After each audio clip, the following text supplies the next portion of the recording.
Bewitching Beautiful Bliss here, and this is a Black woman's narrative in Utah. Quick housekeeping. I've been doing some videos and they're not always showing up in shorts.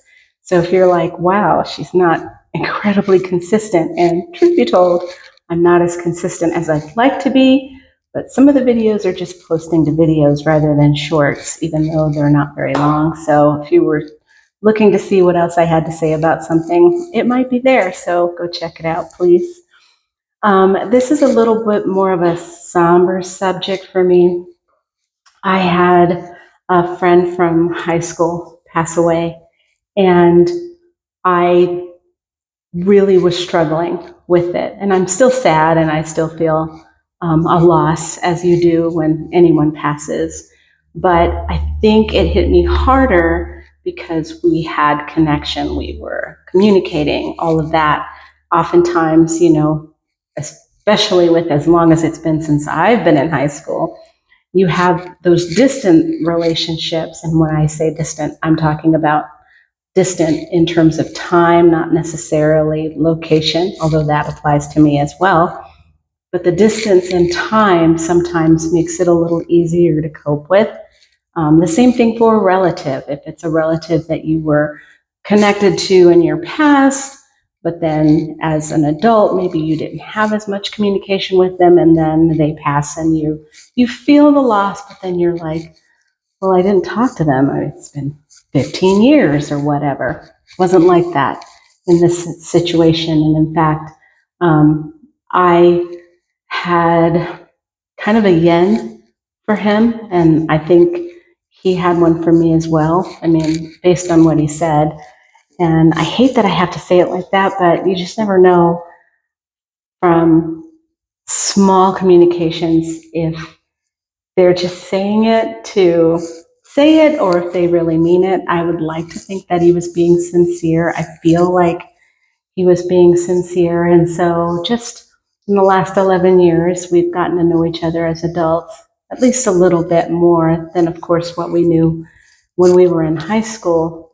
So I struggled for a couple of days, and I've talked to some friends, and I'm hopeful that more information will be revealed, because I think the hardest part about all of this is not knowing how.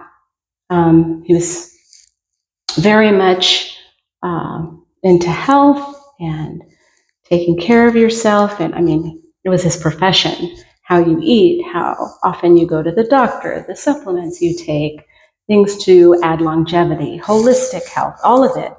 And it was such an important aspect of his life. I'd like to think that it wasn't anything like a heart attack or something, because I feel like he was really doing a good job about promoting the health aspects. But then I think about the fact that you hear about runners and people who are in athletic fields, and they just go, in their 30s, in their 40s. It doesn't necessarily have anything to do with your physical health. It could just be your time. And it sounds awful to say. I hope it was something unexpected or like random, like a health issue, maybe that wasn't known, a heart arrhythmia or something. But I kind of do, because the other side of it is, if we're dealing with a mental health situation, then I think the guilt is there. Like, could I have done more? Could I have said more? Could I have reached out more? I just don't even know. And I don't know if that'll be made public. I'm kind of hoping that all of the high school friends will rally, because when I saw the Facebook post, and that's how I found out, another not so good thing. But a lot of the high school friends were commenting and in shock, like I was. But I hope people who are still in the area where he lived will get some more insight and be able to share that with the rest of us. And then I feel like the healing can start. I truly do believe that, this isn't the end. I am very much aware of the fact that energy doesn't die. It just changes form. And so he may not be here in this realm anymore, but wherever his energy went, I hope he's in a happier place and he's healthy and strong and thriving. Or if he's just taking a rest, then so be it. Anyway, I don't mean to be somber or anything, but it's just something I've been thinking about and wondering how other people cope with someone passing and someone leaving this realm. Well, how do you deal with it?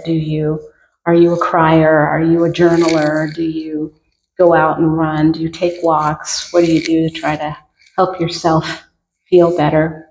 Anyway, I hope you have a blissfully beautiful day and you can organize my thoughts later. Thanks for listening.